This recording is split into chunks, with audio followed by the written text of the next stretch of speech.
ದಿನಾಂಕ 5ರ ಸಚೇತನ ಕಾರ್ಯಕ್ರಮ ಪ್ರಾರ್ಥನಾ ಸಮಯದಲ್ಲಿ ಮಾಡ್ತಕ್ಕಂಥ 4ನೇ ವರ್ಗದ ವಿದ್ಯಾರ್ಥಿಗಳ ಒಂದು ಶೀರ್ಷಿಕೆ ಪ್ಲಾಸ್ಟಿಕ್ ಮತ್ತು ಪರಿಸರದ ಕುರಿತು ಪ್ರಬಂಧವನ್ನು ಬರೆದುಕೊಂಡು ಮಂಡಿಸುವುದು.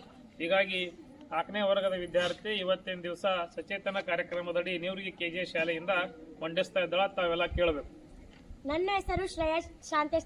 ನಾನು 4ನೇ ತರಗತಿಯಲ್ಲಿ ಓದುತ್ತಿದ್ದೇನೆ. ನಮ್ಮ ಶಾಲೆಯ ಹೆಸರು KGS ನಿವರ್ಗಿ.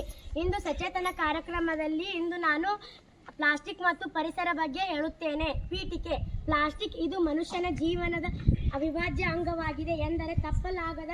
ಕಡಿಮೆ ವೆಚ್ಚದಲ್ಲಿ ತಯಾರಿಕೆ ಹಾಗೂ ಕೈಗೆಟುಕುವ ದರದಲ್ಲಿ ಈ ಪ್ಲಾಸ್ಟಿಕ್ ಉತ್ಪನ್ನಗಳು ದೊರೆಯುವುದರಿಂದ ಮಾನವನು ಪ್ಲಾಸ್ಟಿಕ್ ವಸ್ತುಗಳಿಗೆ ಅವಲಂಬಿತನಾಗಿದ್ದಾನೆ.